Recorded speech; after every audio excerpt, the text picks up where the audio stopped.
12:30, es que me tardo 1 hora y media. Dijo 12:30. una, pero eso significa 3. Muy bien.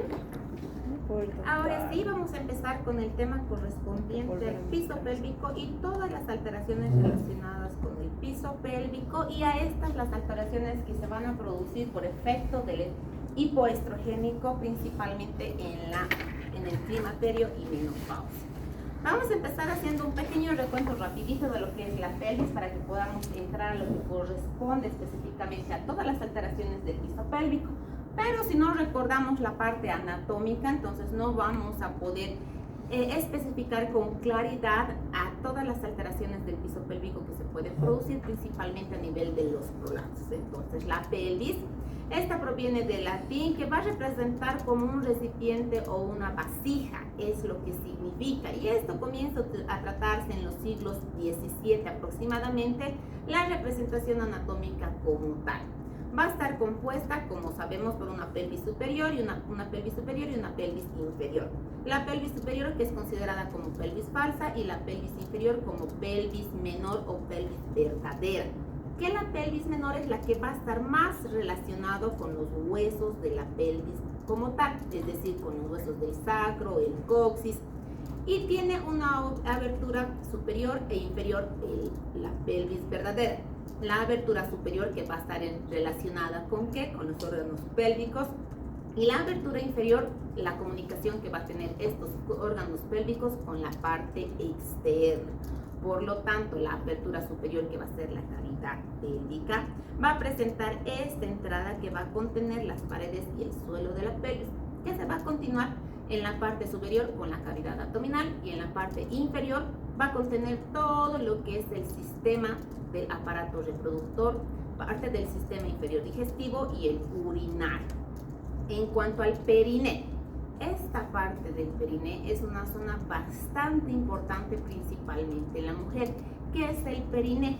El periné va a constituir la parte inferior desde la horquilla inferior a nivel de la vulva, es decir, a nivel vulvar como tal, a nivel de la entrada vaginal del introito vaginal, la horquilla vaginal, la parte inferior, que va a comprender hasta la apertura del esfínter anal externo. Esta dimensión, que comprende unos 3 a 4 centímetros, es la unión de todos los músculos y ligamentos que van a constituir el piso de la pelvis, y esta parte es la que va a contener gran parte de la tensión a nivel musculatura del suelo de la pelvis y también del esfínter anal externo. ¿Cuáles son las funciones de la pelvis? Ya vemos acá, toda esta parte va a comprender la pelvis inferior, que es la pelvis verdadera, y va a contener estos órganos que habíamos mencionado: útero, vejiga, va a contener parte de los intestinos, principalmente el recto, y esta zona va a estar en relación con la función reproductiva. Por lo tanto, las funciones de la pelvis es contener y sostener estos órganos pélvicos, y va a ser el punto de inserción para la raíz de los genitales externos, es decir, que va a tener esta comunicación a través de los orificios con los genitales externos. Esta zona del periné, que abarca de 3 a 4 centímetros, va a comprender entre lo que habíamos mencionado, la horquilla vulvar y el ano. Esta base es la formación conjuntivo vulvar cuneiforme, que es la unión donde van a existir gran aproximación de todos los músculos, principalmente a nivel de la pelvis. Entonces, ¿cómo va a estar dividido estos planos, los músculos del periné? Va a estar dividida en 3 planos, principalmente el plano profundo, denominado el diafragma pélvico, el plano medio o el diafragma urogenital, y el diafragma superficial de los músculos perineales. A nivel profundo, en el diafragma pélvico tenemos los músculos elevadores del ano, que está compuesto por el músculo puborectal, pubococcígeo y el iliococcígeo, y los músculos coccígeos propiamente. En el diafragma urogenital, o el diafragma medio o urogenital, está compuesto por el esfínter de la uretra, que va a contener todos los músculos que van a rodear a la uretra, y los transversos profundos del periné. Y en cambio, en los superficiales van a comprender el isquio cavernoso, bulbo esponjoso, transverso superficial del periné y el esfínter externo del ano. Entonces, toda esta superficie de este diafragma pélvico, que va a estar compuesta en esta, la pelvis, que tiene una anatomía forma de vasija es lo que va a contener los músculos. Estos músculos de la pelvis no son totalmente planos, sino que va a estar compuesto así, en una forma de hendidura, que todos estos músculos se van a ir relacionando y correlacionando para que puedan contener en esto lo que denominamos el diafragma pélvico como tal. Y es donde se van a contener todos estos órganos, principalmente vejiga, útero y parte de los intestinos del recto. Y a través de la distensión a nivel muscular, a la distensión a nivel de los ligamentos, este sostén de este piso pélvico que se tiene a nivel de la pelvis, producido por traumas, partos, estreñimiento, por defecto hormonal, por el hipoestrogenismo, esta pelvis, este piso pélvico es lo que se va a alterar y va a producir las patologías, principalmente como los prolapsos. El plano medio que ya habíamos mencionado. Los músculos de la pelvis, por lo tanto, van a estar compuestas por la fascia endopélvica, que tiene la función de suspensión y la estabilidad, el diafragma pélvico, que va a tener también la función del sostén, y el diafragma urogenital, que va a contener principalmente estos órganos. Por lo tanto, todos estos músculos y estos ligamentos van a estar rodeadas por una fascia, y esta fascia es la fascia endopélvica, que está constituida por un tejido fibromuscular que forma parte de esta hamaca. De esta estructura a nivel del diafragma pélvico, esta fascia endopélvica va a rodear principalmente y va a rodear principalmente los músculos principales a nivel de la pelvis, que van a estar constituidos por este diafragma pélvico. En cuanto a los ligamentos de suspensión, se van a asociar en la mujer los que van a estar más relacionados a nivel uterino y van a formar lo que se conoce la cruz de Ricalde, que es esta estructura, que va a estar compuesta por esta fascia endopélvica, que va a rodear a lo que compone la vejiga, van a rodear al recto, van a contener a través del piso pélvico por estas fascias, van a formar fosas paravesicales y las fosas pararrectales a nivel del suelo de la pelvis, que son espacios estructurales virtuales en realidad, que va a servir para que uno pueda realizar los procedimientos quirúrgicos a nivel del piso de la pelvis. Nuevamente, más estructuras de la fascia endopélvica en realidad, que es la que va a ayudar a todos estos músculos y ligamentos. Por lo tanto, después de haber visto de forma general la parte del piso de la pelvis, vamos a entrar a lo que realmente corresponde las alteraciones de este piso, de todo lo que va a corresponder a nivel de este suelo y piso de la pelvis. Habíamos mencionado que está compuesta, que todos estos músculos que tenemos a nivel del diafragma urogenital, del diafragma pélvico, va a contener esta forma de vasija, que esta forma que va a estar rodeada por estas fascias endopélvicas van a hacer que este diafragma entre en sustentación a nivel de la pelvis como tal. Pero existen patologías que hacen que todo este piso pélvico produzca descenso de estos órganos que se van a contener a nivel de la pelvis menor, y estos se conocen como los prolapsos de los órganos pélvicos. ¿Listo? Por lo tanto, ¿qué son los prolapsos de los órganos pélvicos? Son los prolapsos genitales, prolapsos de vejiga o prolapsos del recto, que significa el descenso de estos órganos pélvicos, el desplazamiento a través del orificio, principalmente que comunica con la apertura externa. ¿Y cuál es este orificio mayor? Es la vagina. ¿Listo?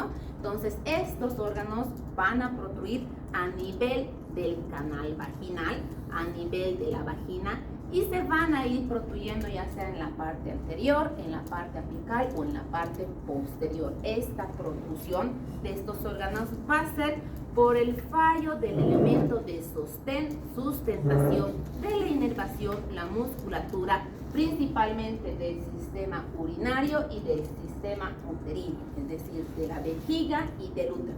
Todo este sostén que va a contener este piso pélvico va a fallar, por lo tanto van a descender estos órganos. ¿Y en quiénes principalmente se van a presentar? Hay pacientes que tienen mayor riesgo de posibilidad de que se presenten el prolapso de cualquiera de estos órganos. este piso pélvico constituye la parte más importante de la disfunción del suelo pélvico y del sistema urinario y también defecatorio. ¿Por qué?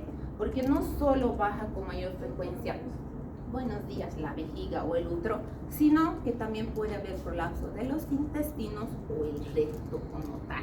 Y este descenso va a hacer que produzca alteraciones en la vida funcional de la mujer.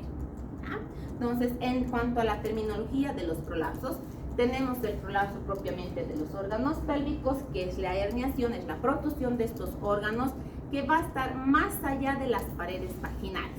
Tenemos el prolapso de compartimiento anterior, que significa que este es el canal vaginal. Del canal vaginal, todo lo que se encuentra hacia arriba. ¿Y quiénes se encuentran hacia arriba? La vejiga. Por lo tanto, es la vejiga la que va a descender en el compartimiento anterior.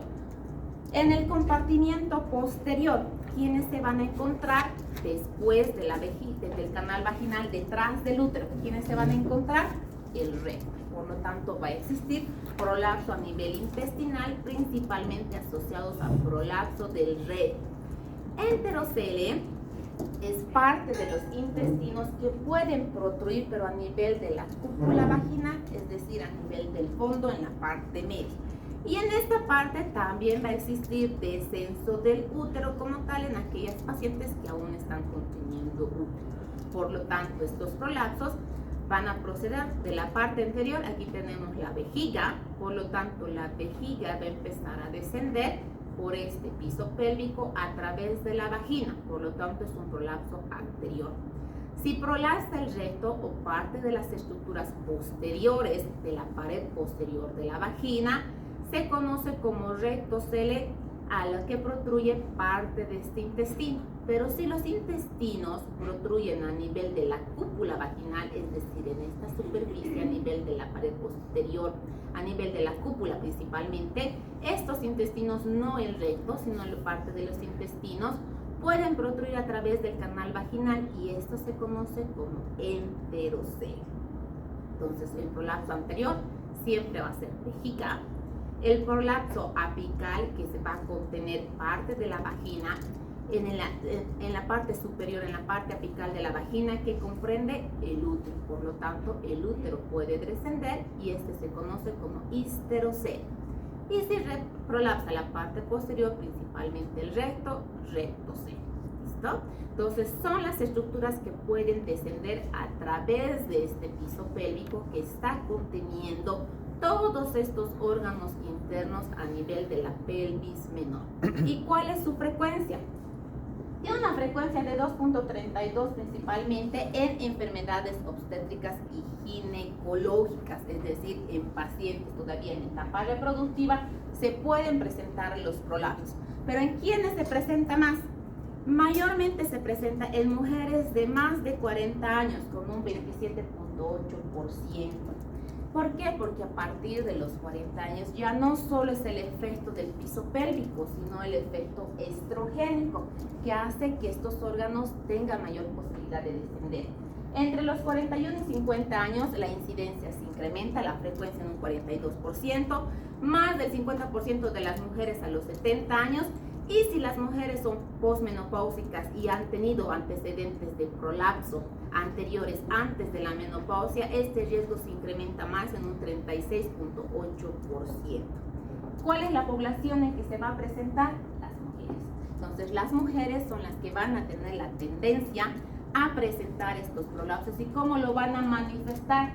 Como la sensación de un bulto en el canal vaginal, como la sensación de una masa a nivel de los genitales. Sienten que si estuvieran protruyendo, que sintieran que algo está saliendo por el canal vaginal. Este prolapso son en forma paulatina, es decir, el descenso es de forma paulatina, pero ¿dónde se evidencia más? En la etapa adulta. Hay pacientes que ya vienen con prolapsos externos directamente en etapa 4 o estadio 4, que ya es la protrusión total o de la vejiga o del útero o del recto. Muy poco frecuente el recto, pero la sintomatología que van sintiendo las pacientes No se presenta hasta en etapas tardías. Esta sensación de masa o de bulto genital es uno de los principales síntomas que va a referir la paciente y no va a estar asociado a otra sintomatología. Puede asociarse a dolor pélvico, dolor abdominal, pero hay pacientes que ya vienen con protrusión total sin haber presentado ningún síntoma. La incidencia va a estar relacionada principalmente por la edad. Mientras más edad tienen las pacientes, más riesgo de protrusión total. Se estima que un 11.8% de las pacientes son intervenidas por prolapsos genitales en el largo de su vida, muy bajo. En comparación, si tenemos más del 50% de las pacientes de más de 70 años tiene prolapso, pero solo un 11.8% solo de las pacientes son intervenidas, lo que significa que el resto de las pacientes o no son intervenidas o no acuden a la intervención en el momento necesario. Entonces, los estudios han demostrado que en los últimos 5 años los defectos de la pared anterior son más significativos que los de la pared posterior y los apicales, es decir, el descenso de la vejiga es en mayor predisposición en comparación con el descenso del útero y el descenso del recto. 35% más descensos a nivel de vejiga, 18% a nivel del útero y un 13% a nivel de la pared posterior asociado al recto. Entonces, ¿en quiénes? ¿Cuál es la etiología más frecuente y el factor etiológico principal de estos prolapsos? Habitualmente existe una coexistencia de varios factores. Unas indican congénita, pero en la congénita es de muy baja frecuencia. ¿Y en quiénes se ha presentado? Se ha podido evidenciar que pacientes que nunca han tenido hijos, que son nulíparas, han presentado descenso o de útero o de vejiga, por lo tanto se ha asociado a un factor congénito, principalmente en aquellos pacientes con síndrome de Marfan en que tienen mayor laxitud a nivel muscular. Malformaciones del sistema nervioso central como meningocele, espina bífida.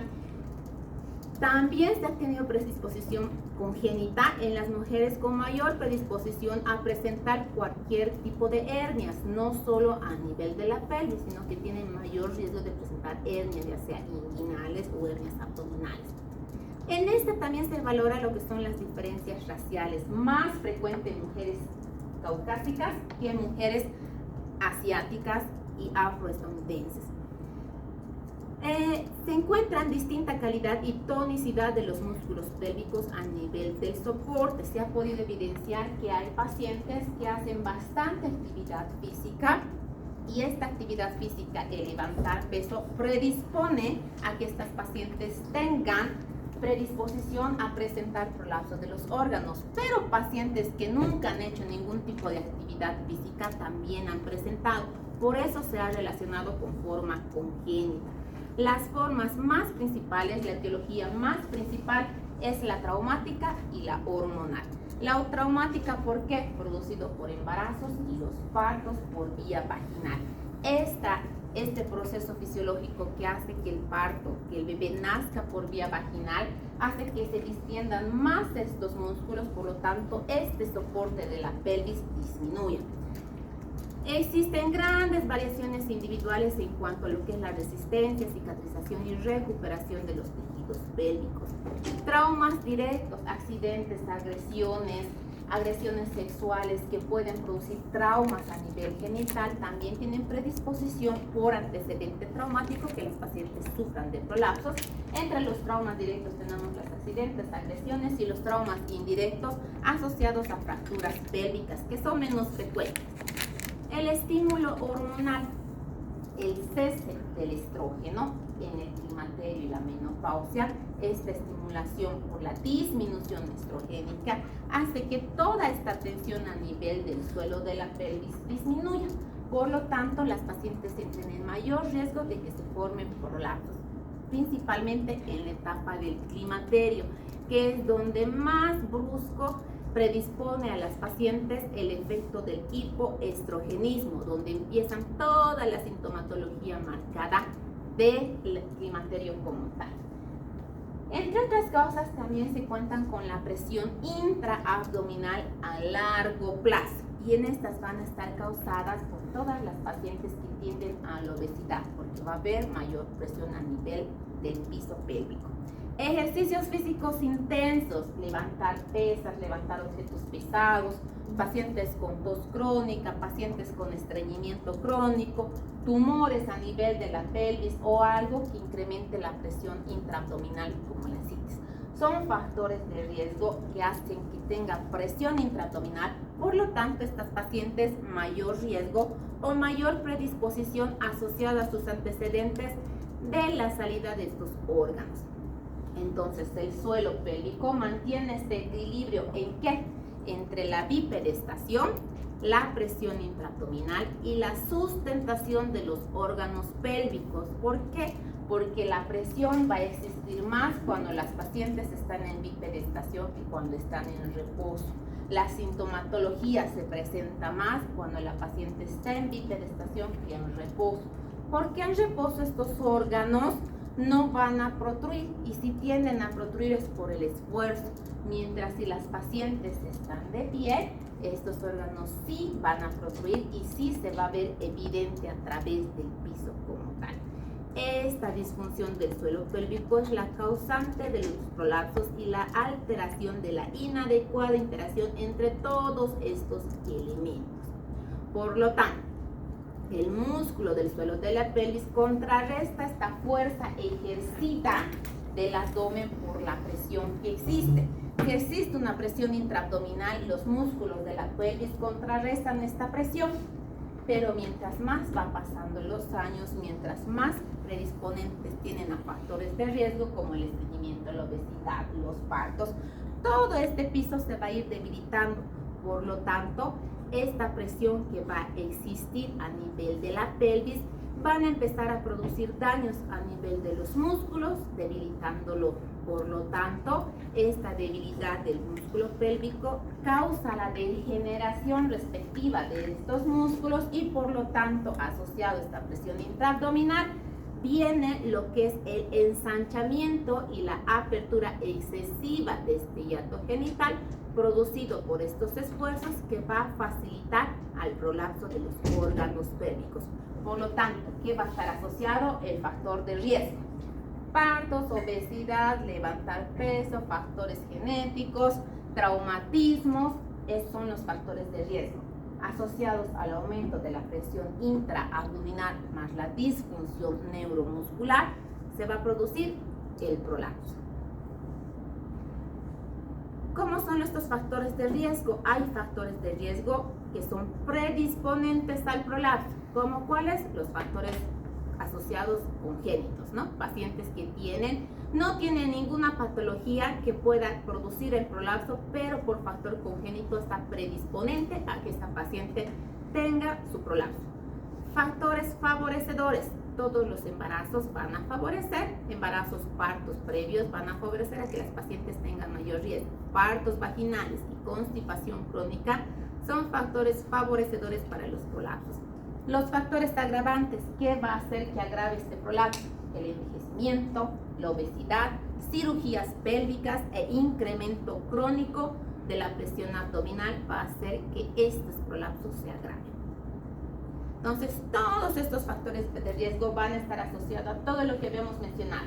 La paridad, la edad, la obesidad, pacientes con antecedentes de partos previos, la raza, la etnia, constipación crónica, son dentro de los factores de riesgo comunes que sufren todas estas pacientes. Entonces, empecemos con la paridad.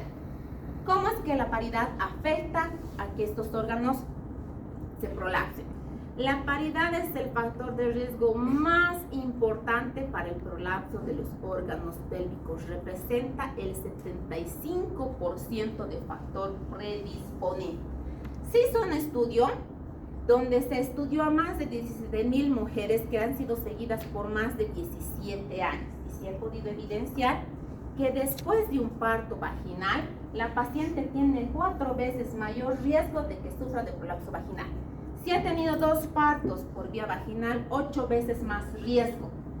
Si tiene 3 partos, 9 veces mayor riesgo. Y si ha tenido 4 partos, este riesgo se incrementa 10 veces más comparado con una paciente que nunca ha tenido bebés. Lo que significa que en nuestro medio hay alto índice de prolapso, tanto de vejiga como de útero, producido por los partos. Las pacientes en nuestro medio tienen partos, 1, 2, 3 pacientes de 24 años con 3 partos, pacientes de 25 años con 4 partos vía vaginal. Evidentemente, en las primeras etapas de la vida, las pacientes no sienten ninguna molestia, porque toda esta elasticidad, tonicidad todavía persiste. La presión intraabdominal todavía está ejercida. Existe el efecto estrogénico que hace que no reduzca toda esta elasticidad, pero las consecuencias, las complicaciones se va a empezar a ver en la etapa del climaterio y la menopausia. Factores de riesgo agravados a la edad. Entonces, según más va pasando los años, las pacientes tienen mayor predisposición a que padezcan de los prolapsos. Entonces, cada 10 años, si una paciente tiene 30 años, a los 40 años tiene 40% mayor riesgo de desarrollar el prolapso. Entonces, cada 10 años el factor de riesgo se incrementa en un 40%. En las pacientes sintomáticas, que ya tienen síntomas desde edades tempranas, esta frecuencia se incrementa en un 1.6% más. Si las pacientes ya han llegado entre los 40 y 59 años de edad, asociados a estos 40%, se incrementan en un 3.8% más. Y así, mientras más años se incrementan en las pacientes, incrementa el riesgo de desarrollar los prolapsos. Asociados a la obesidad, el índice de masa corporal mayor a un 25 tienen 2 veces más riesgo de que estas pacientes tengan prolapso de los órganos pélvicos. Pero está contrarrestado y es controversial el hecho de que una paciente tenga obesidad, mayor riesgo de prolapso, pero si esta paciente adelgaza, no significa que el prolapso se va a retraer. ¿Listo? Entonces, el que las pacientes adelgacen no hace que el riesgo disminuya, porque ya ha existido el prolapso, ya ha existido el antecedente de la presión intraabdominal. Se ha visto en algunas pacientes que después de haberse realizado la cirugía bariátrica, es decir, la extirpación de grandes cantidades de masa de grasita, también puede favorecer a tratar de suspender esta vejiga durante o este prolapso, o tratar de suspender parte de estos músculos y disminuye su riesgo. Pero no que la paciente esté en obesidad y adelgace va a hacer que no sufra de prolapso. O sea, las pacientes ya han sido sometidas a esta presión intraabdominal. Riesgo de histerectomías. Las pacientes que van a ser sometidas a histerectomías en edades tempranas tienen el riesgo de que se prolapse, pero no el útero, sino el muñón a nivel de la cúpula vaginal. Este también va a perder esta tonicidad, por lo tanto va a afectar a que otros órganos a estos asociados, principalmente los intestinos, sean los que puedan prolapsar. Es muy poco frecuente lo que es la vejiga, porque en el momento de realizar la histerectomía también se hace la fijación a nivel de la vejiga. Por lo tanto, ¿qué pacientes van a estar más riesgo? Las que se han realizado histerectomías en edades tempranas. En cuanto a la raza y la etnia, se ha visto que en los Estados Unidos se ha encontrado una menor prevalencia de prolapsos de órganos pélvicos sintomáticos en pacientes afroestadounidenses. Por lo tanto, la raza también se ha visto afectada. En comparación con las hispanas y las de raza blanca, tienen 4 a 5 veces más predisposición a que se prolapsen estos órganos. Entonces, ahí viene el antecedente de la raza. ¿Cuáles son las manifestaciones clínicas? Habíamos indicado que estas pacientes, la primera sintomatología que van a mencionar es la presión. Presión, sensación de bulto, de masa a nivel de los genitales. ¿Puede existir dolor? Sí, el dolor va a estar asociado a nivel del bajo vientre, dolor a nivel lumbar, dolor pélvico, pero estos síntomas van a estar atribuidos cuanto más prolapsado esté este órgano. Hay pacientes que ya tienen la protrusión total y no han manifestado ninguna sintomatología, no han manifestado ninguna sensación de dolor. Por lo tanto, el dolor no va a ser el síntoma principal asociado al grado del prolapso. La severidad de los síntomas no se correlaciona con la etapa del prolapso. Hay pacientes que empiezan a prolapsar, hay un descenso y la sintomatología es marcada. Y hay pacientes que está prolapsado todo el órgano y no tienen ninguna sintomatología. También esta sintomatología o esta sensación de bulto va a estar relacionado con la posición.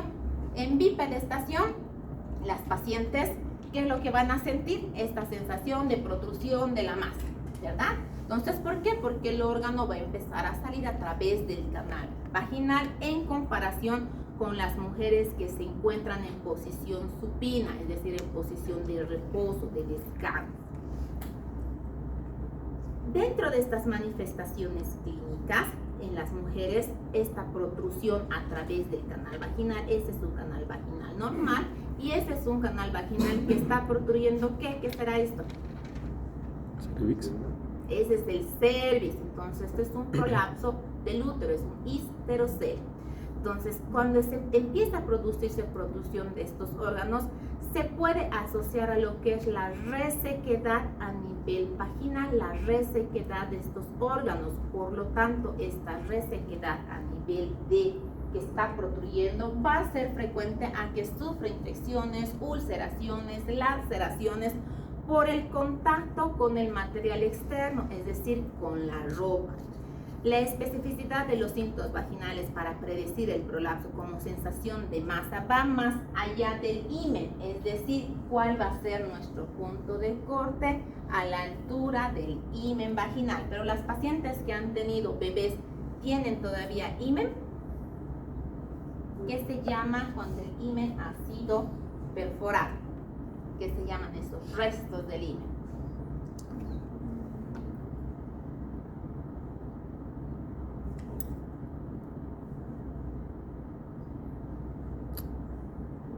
Porque el himen no está afuera, ¿no? O sea, no está, no lo vas a poder ver a simple vista.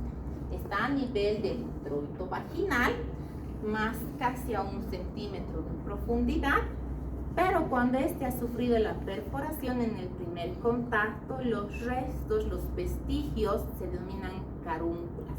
Y a ese nivel, es a este nivel de los vestigios del himen donde se hace la comparación. Aquí prácticamente en esta partecita, no sé si logran ver, acá, justo en esta parte son los vestigios del himen perforado. Entonces ese es nuestro punto para poder indicar que este prolapso está saliendo hasta la parte externa o no.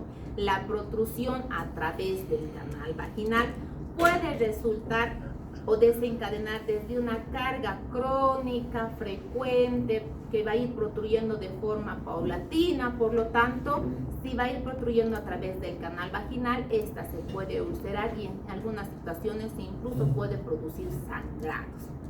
¿Cuáles son las manifestaciones urinarias en estas pacientes? Todas las pacientes que van a tener asociados a principalmente prolapso a nivel de la vejiga y del útero van a asociarse con sintomatología de incontinencia urinaria de esfuerzo, es decir, cualquier presión que va a existir va a hacer que estas pacientes tengan pérdidas involuntarias de orina, y estas pérdidas involuntarias de orina se van a asociar desde que la paciente va a empezar a tener prolapsos desde grado 1 y grado 2, lo que significa que no necesariamente esté prolapsado la totalidad de este órgano para que las pacientes empiecen a presentar sintomatología urinaria. El hecho de levantar peso hace que pierda pipí, toser, pierden pipí.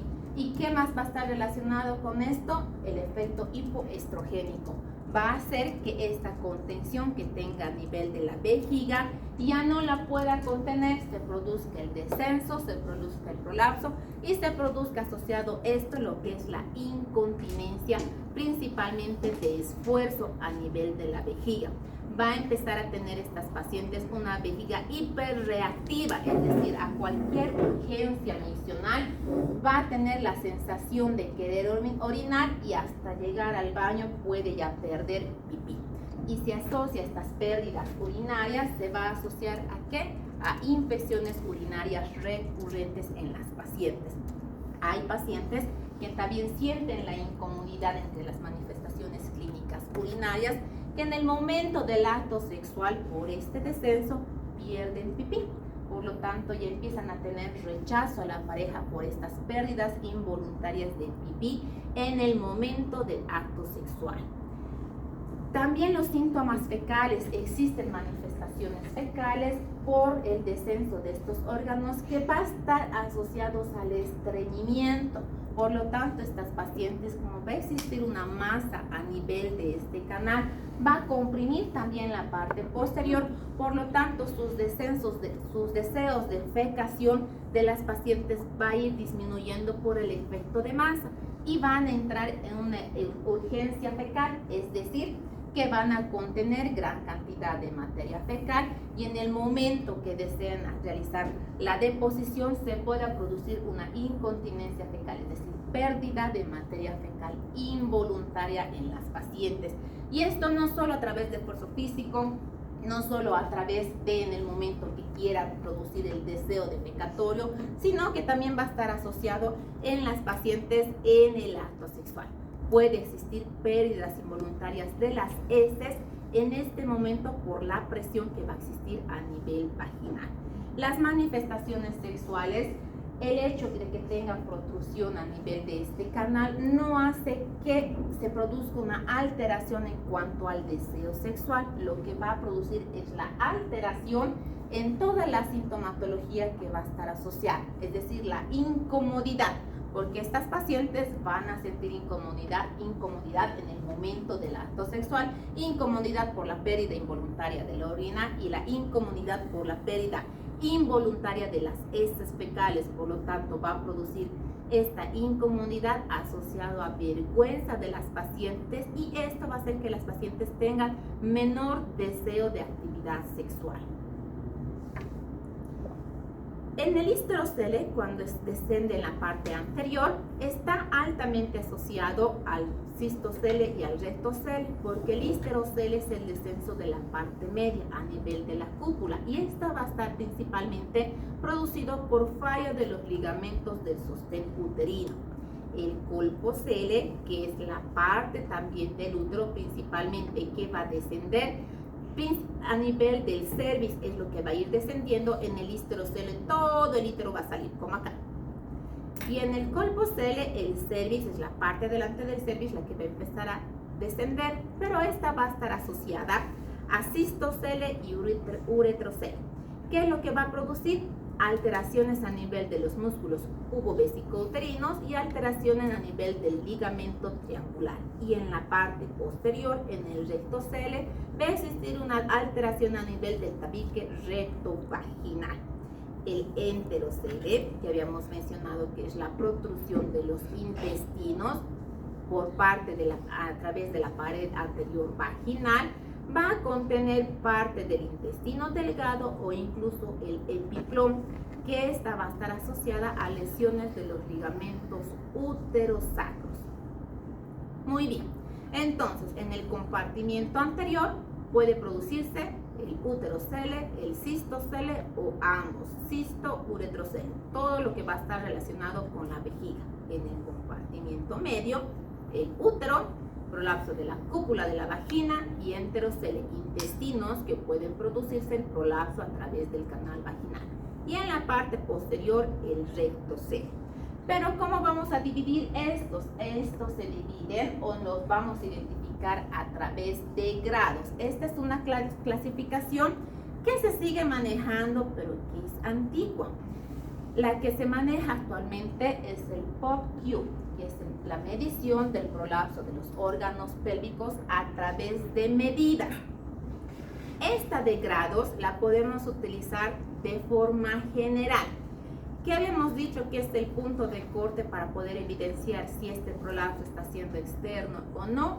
A nivel del himen de la vagina, es decir, a nivel de las carúnculas vaginales en el introito vaginal.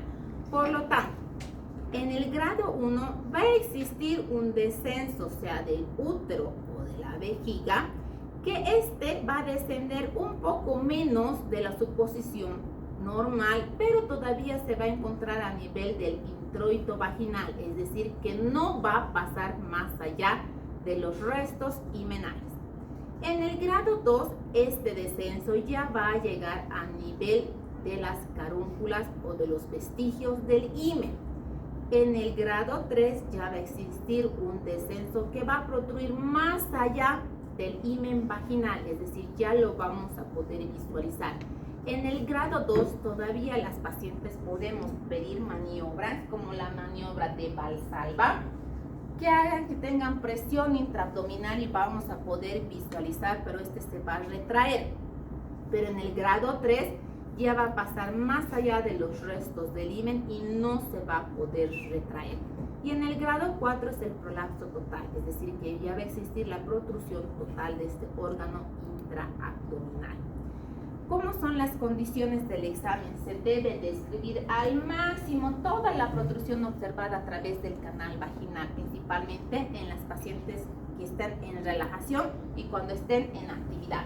¿Qué significa actividad? Describir cómo desciende este órgano a través de la especuloscopía y con la maniobra de Valsalva, es decir, que haga presión intraabdominal para ver si hay descenso de este órgano y si va a estar asociado a descenso de vejiga, si existe salida involuntaria de orina.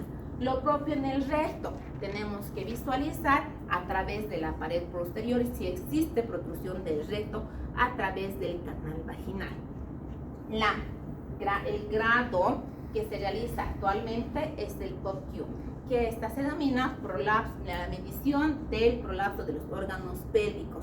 Y se describe esto que están viendo acá, que parece complicado, es una descripción de todo este soporte pélvico que va a contener la progresión de todo el prolapso a nivel del canal vaginal.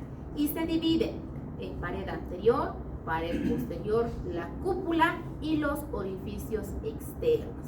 Entonces, ¿cómo vamos a realizar estas mediciones? El POCQ tiene 9 mediciones de referencia. ¿Cuáles son estas mediciones de referencia? Tiene 3 mediciones perineales, es decir, 3 mediciones en la parte externa. Va a contener 6 mediciones en la parte interna y estas 6 mediciones en la parte interna van a estar representados por 3 mediciones, mejor dicho, 2 mediciones en la parte anterior y una en la parte apical que va a corresponder a la parte anterior, 2 mediciones en la pared posterior y una en la parte apical posterior que va a corresponder a la parte posterior. Por lo tanto, van a ser 6 puntos fijos de la pared vaginal.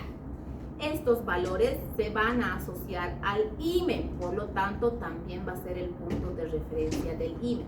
Los que van a estar más próximos al himen se registran como puntos negativos, por lo tanto si este útero va a estar más próximo al himen es un punto negativo.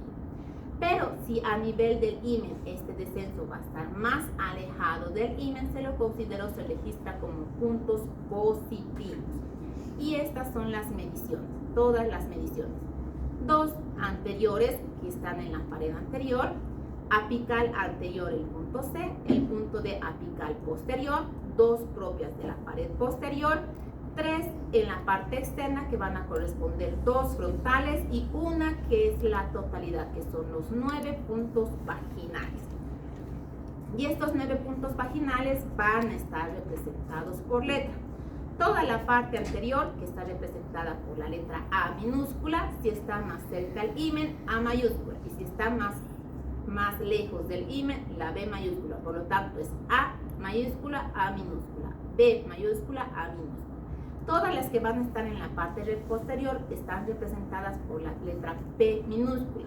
Más cerca al himen A y más lejos del himen P. En la parte apical anterior, la parte apical posterior y en la parte externa la que va a corresponder desde la medición del meato urinario a la vagina y de la vagina al recto. Y por último es la totalidad de la vagina. Entonces, estos 9 puntos hacen de utilidad para que se pueda definir con exactitud qué tan prolapsado está este órgano. Se utilizan estas mediciones y se van realizando mediciones con regla para identificar cuánto ha descendido este órgano.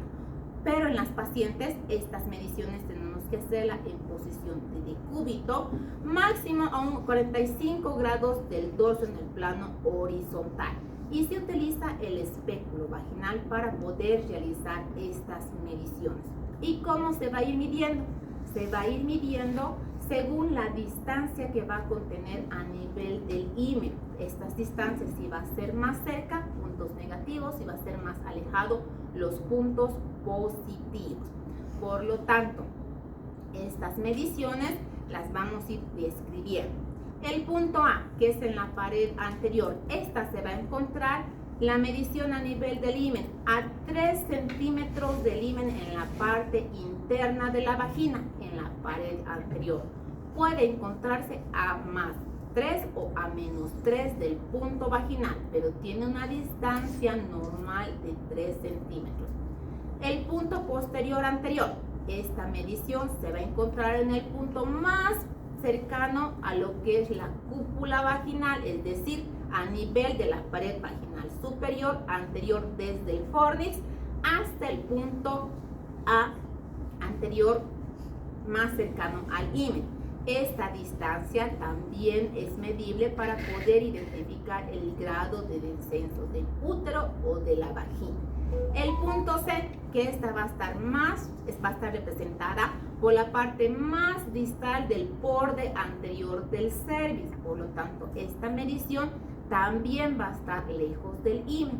Y el punto D, que va a estar representado a nivel de la parte posterior del útero, principalmente localizada a nivel del fornix, y es el punto de llegada más distal a nivel del útero o a nivel del canal vaginal como tal.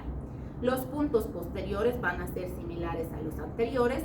El punto A posterior también a 3 centímetros, paralelo al punto anterior. El punto posterior, que este va a estar representado por la parte más posterior a nivel del cervix, que va a estar en relación en la pared vaginal posterior con el punto anterior, que también tiene un valor a nivel del prolapso según va a ir descendiendo, porque tenemos que medir la totalidad del canal vaginal. Y por último, las aperturas de entrada, que va a estar la relación entre la uretra y el canal vaginal, y el canal vaginal y el recto. Y en estas mediciones es lo que vamos a tener los grados del prolapso. ¿Y cómo se van a ir midiendo? Se va a ir midiendo a través de la especuloscopía. Se utiliza una regla primeramente para medir la longitud total de la vagina.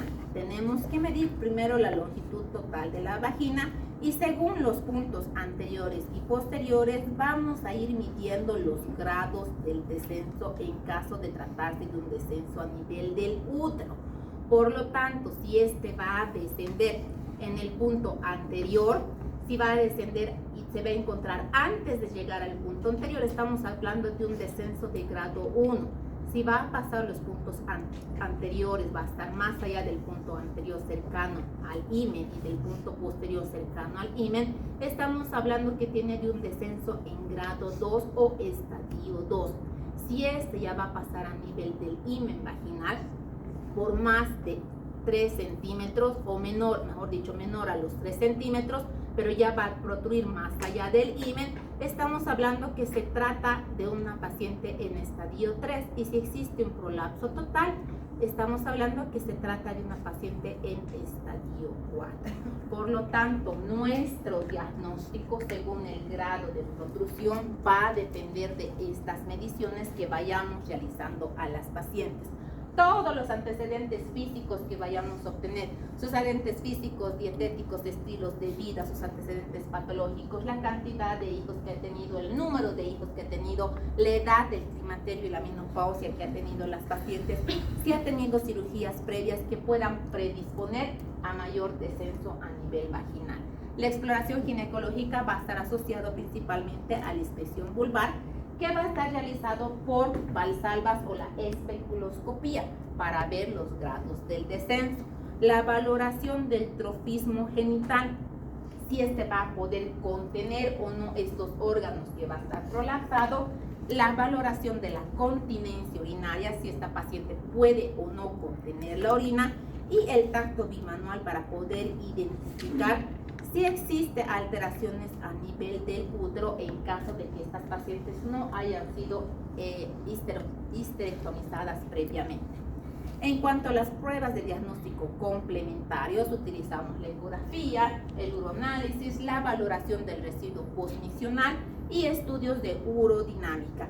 Pero el diagnóstico es clínico porque vamos a hacer una visualización de los órganos protruidos.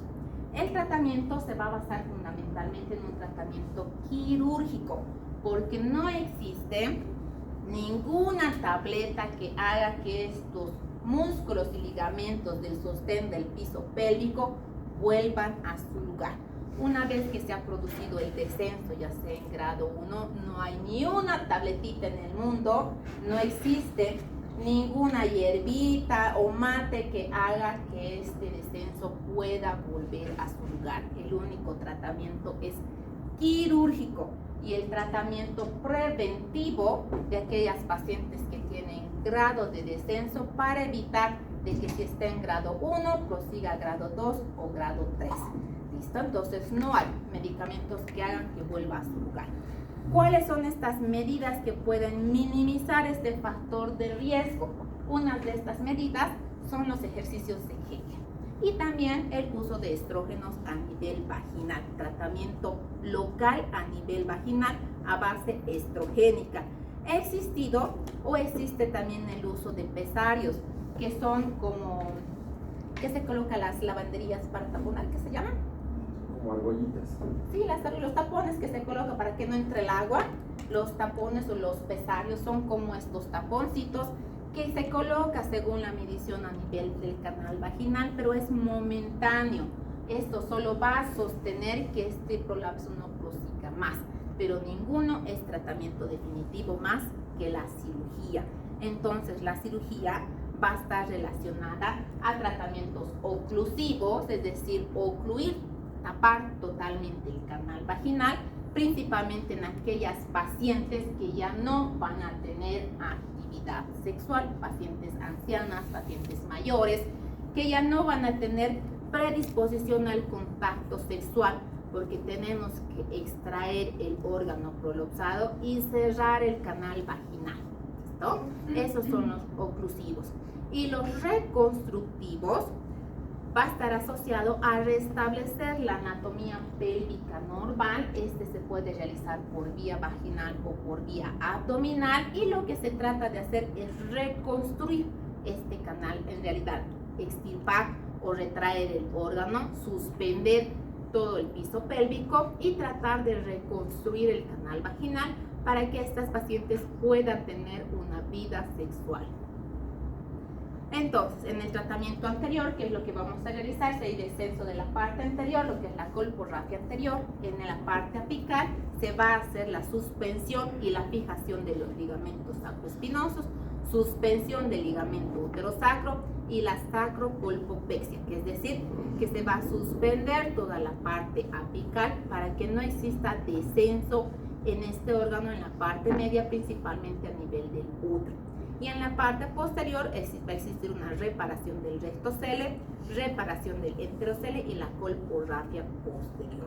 Estos tratamientos se pueden realizar a nivel de vía vaginal. Si realizamos a nivel de vía vaginal, repito, a estas pacientes se cierra el canal vaginal, es decir, que cuando tratamos el prolapso de forma quirúrgica a nivel vaginal, todo este órgano que está prolapsado tenemos que retirar en caso de ser del útero, y en caso de ser de la vejiga tenemos que tratar de restituir a su posición anatómica normal, pero si esta vagina va a continuar abierta, este órgano va a seguir prolapsando, por lo tanto se tiene que cerrar el canal vaginal, produciendo en las pacientes un cierre total o un cierre parcial a nivel de la mucosa vaginal.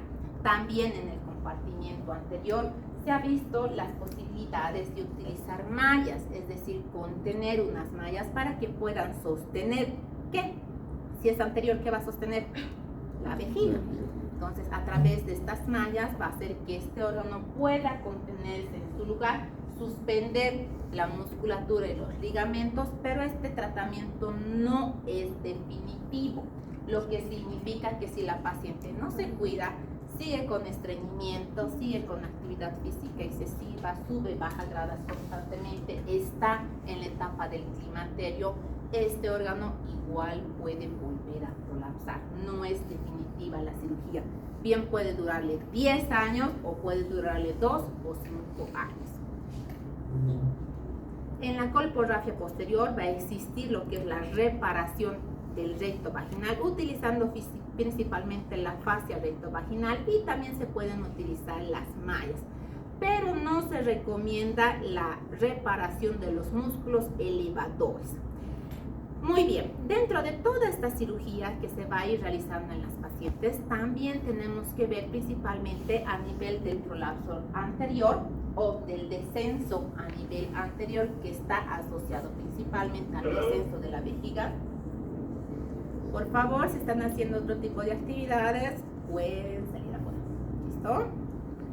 Y esta se va a asociar los grados de incontinencia que van a tener las pacientes. Por lo tanto, ¿qué es la incontinencia urinaria? ¿Qué es lo que ya hemos venido hablando hace un momento?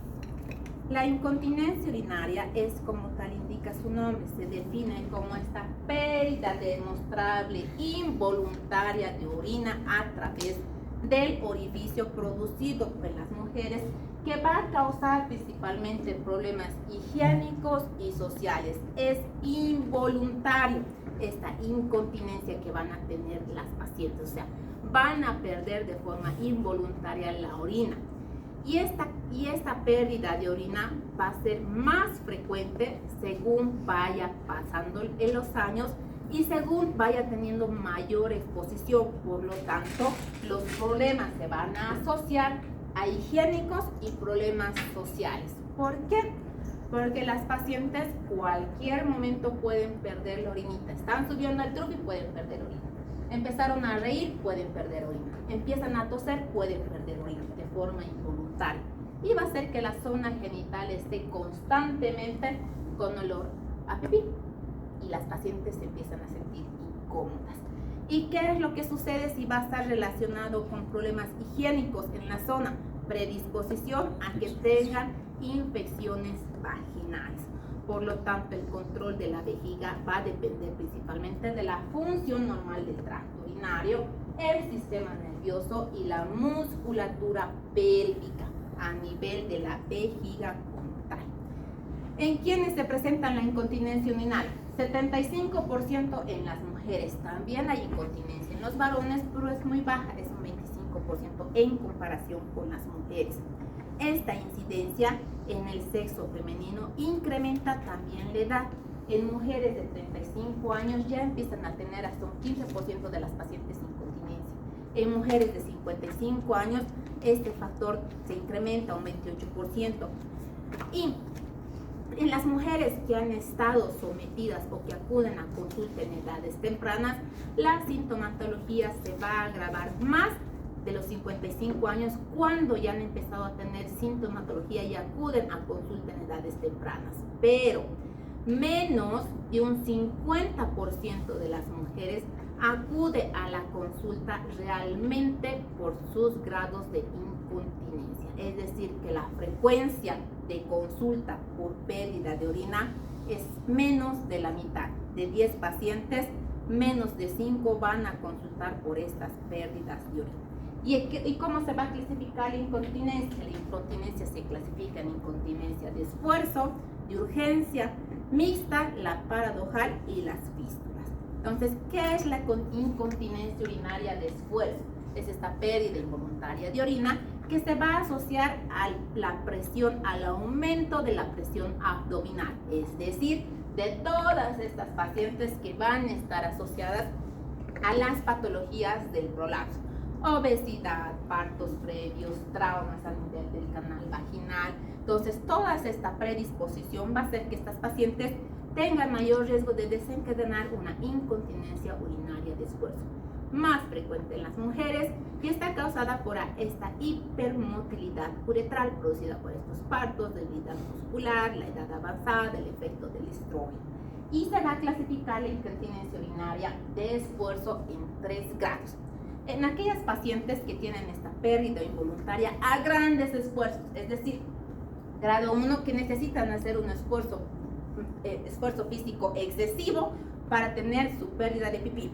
El grado 2, la incontinencia producida por moderados esfuerzos. El esfuerzo que va a realizar esta paciente no va a ser tan excesivo, pero sí va a requerir este esfuerzo físico para que pueda perder pipí.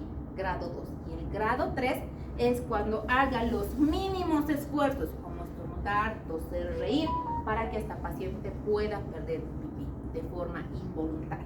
El más severo, el grado 3. La incontinencia urinaria de urgencia. Esta es una urgencia miccional. Es la forma más común que presentan en los varones, pero también se presentan en las mujeres.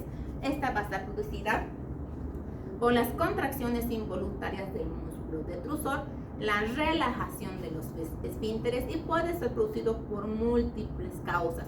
Dentro de estas causas, se van a encontrar principalmente las enfermedades neurológicas, las enfermedades producidas por procesos inflamatorios, producidas por procesos obstructivos, producidas por procedimientos quirúrgicos o como radioquimioterapia.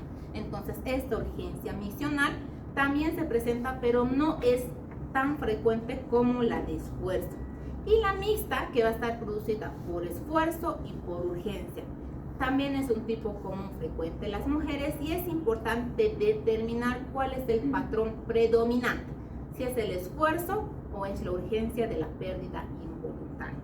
La paradojal o de rebosamiento es la incapacidad vesical para vaciar adecuadamente la vejiga. Por lo tanto, existe una retención urinaria importante. Son todas aquellas pacientes que se distiende tanto la vejiga, que guardan tanta orina que cuando van a orinar no orinan en su totalidad, siguen conteniendo orina en la vejiga. Por lo tanto, al contener la orina en la vejiga, se puede producir este escape voluntario, tiene mayor deseo miccional cuando se va a encontrar con mayor capacidad la vejiga, pero puede contener grandes cantidades de orina en la vejiga y no vaciar la totalidad de orina. Es más frecuente en pacientes con obstrucciones intravesical mecánica o funcional. Por lo tanto, en la anamnesis de nuestras pacientes tenemos que visualizar o preguntar principalmente de padecimientos neurológicos, si va a estar asociado a alteraciones neurológicas en pacientes crónicos como la diabetes mellitus, si va a estar asociado por procedimientos médicos o quirúrgicos. Estos grados de incontinencia o la clasificación de la incontinencia.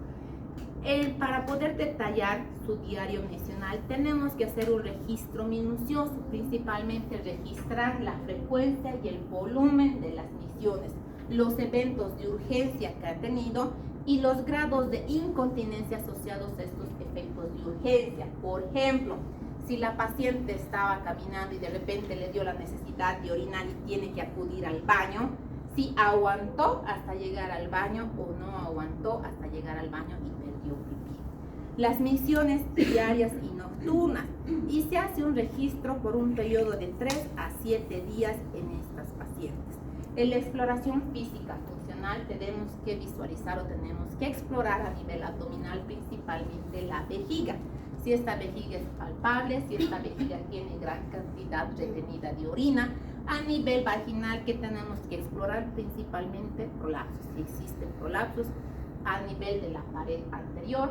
Neurológicos, el tono anal, tono uretral, la sensibilidad perianal, los reflejos bulbocavernosos y la contracción del piso pélvico, para que podamos ayudar a estas pacientes con los ejercicios de Kegel y puedan retener mayor cantidad de orina, y si está asociada al prolapso, no avance más estos prolapsos. Por lo tanto, existe la diferencia según los grados de micción, de incontinencia urinaria de urgencia, de esfuerzo y de rebosamiento. En cuanto a la frecuencia es más frecuente que se presente más veces por urgencia en la incontinencia urinaria de urgencia. En la de esfuerzo no, y en la de rebosamiento puede presentarse en las pacientes que se presenta por rebosamiento de forma aguda, pero en las crónicas no. La nicturia es habitual en la incontinencia urinaria de esfuerzo, mejor dicho, de urgencia, rara vez en la de esfuerzo, y también se presenta en la de rebosamiento. La urgencia miccional es el deseo urgente de miccionar, se presenta en las pacientes de urgencia, no en la de esfuerzo y no en la de rebosamiento. La oportunidad que puede llegar al sanitario o no estas pacientes, generalmente no llegan al sanitario las que presentan incontinencia urinaria de urgencia, sí pueden llegar en las que tienen de esfuerzo y sí en las que tienen rebosamiento. El escape de orina. En la incontinencia urinaria de urgencia no va a haber pérdida de orina como tal, o sea, va a tener esta frecuencia misional de forma repetitiva puede contener, y los grados de pérdida de orina ya van a ser cuando la urgencia misional sea muy severa, pero en la de esfuerzo y de rebosamiento sí, estas pérdidas involuntarias van a ser evidentes, estos escapes de orina, ni bien se encuentren en los primeros grados. Según la cantidad de orina en cada episodio miccional, en la urgencia pueden presentarse gotas o chorritos, en la de esfuerzo escasa y en la de rebosamiento también se puede presentar escasa. Y el tiempo de emisión son cortas y varias veces en la urgencia, en las de esfuerzo también son cortas y en la de rebosamiento son prolongados e intermitentes porque tienen gran acumulación de orina en la vejiga.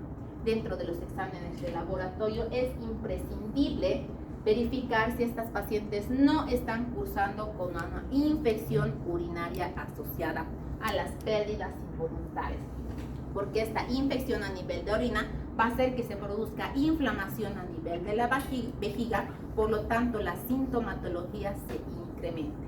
En la química sanguínea tenemos que buscar antecedentes de que si estas pacientes no están teniendo antecedentes de diabetes y la función renal principalmente.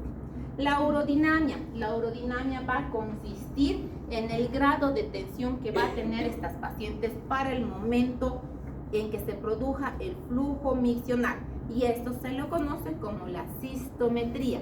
Es una técnica que mide las presiones intravesical e intraabdominal con sondas.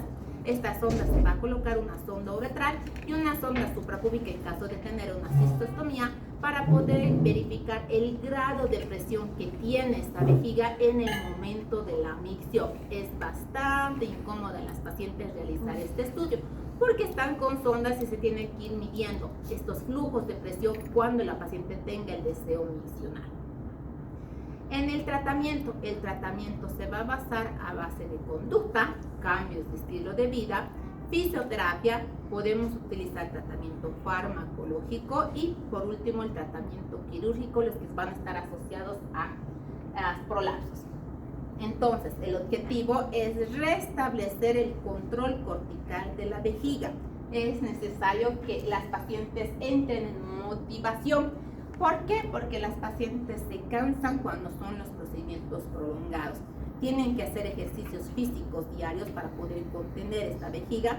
Y hay pacientes que lo realizan y hay pacientes que a la semana, a las 2 semanas dejan de hacer los ejercicios. Por lo tanto, todo su tratamiento anterior no nos va a servir porque todavía el piso pélvico no está en tensión. Este piso pélvico no se va a regenerar, lo único que hace es evitar que entren en grados mayores.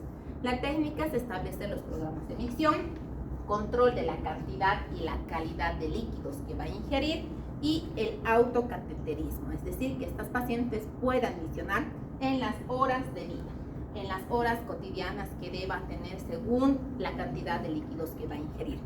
Entonces, entre los ejercicios, principalmente están los ejercicios de Kegel, que se conoce desde 1950, que es para fortalecer los músculos pélvicos. Estos son útiles principalmente en las pacientes que tienen incontinencia de esfuerzo leve. Tienen un tiempo de duración para hacer estos ejercicios de 5 segundos y después de los 5 segundos se va incrementando más.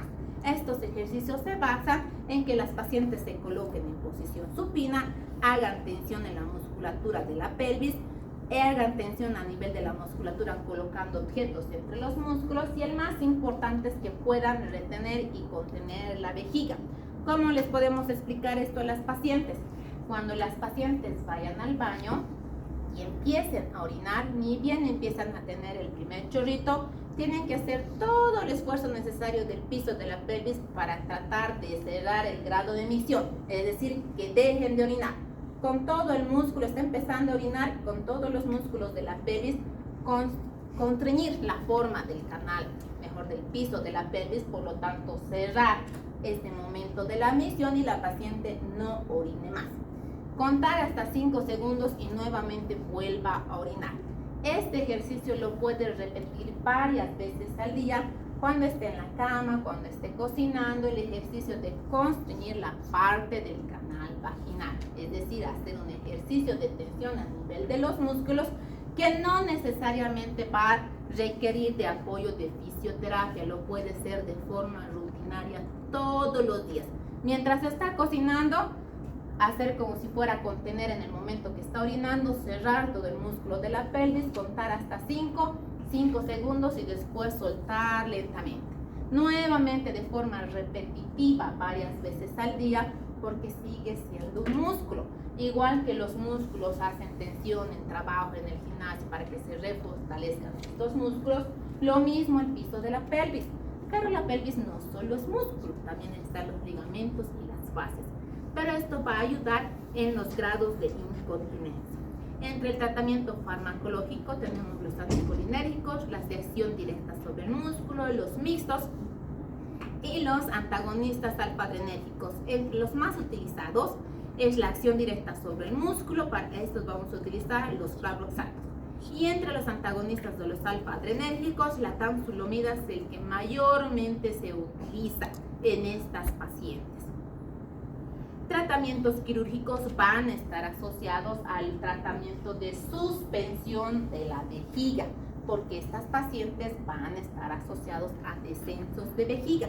Por lo tanto, tenemos que suspender esta vejiga y tratar de colocar en el lugar habitual para evitar mayor descenso y mayor grado de incontinencia en las pacientes. Esta suspensión se puede realizar transvaginal, alta o a través de la vía abdominal para tratar de contener y suspender todos estos músculos a nivel del piso de la pelvis, es decir, a nivel de la pelvis menor. Y también colocar las mallas que habíamos mencionado anteriormente para evitar mayores descensos. Pero estos procedimientos quirúrgicos no son definitivos. No significa que tras un procedimiento quirúrgico la paciente nunca más vaya a presentar incontinencia, nunca más vaya a presentar descenso. Las pacientes pueden tener episodios repetitivos tras el procedimiento quirúrgico siempre y cuando no tenga las medidas necesarias para prevenir estos descensos y estas incontinencias. Por lo tanto, es educar a nuestras pacientes e identificar que el procedimiento quirúrgico no es definitivo. En quienes ya podemos empezar a operar, en las pacientes en que se encuentran en grado 3 y grado 4 sí se debe operar.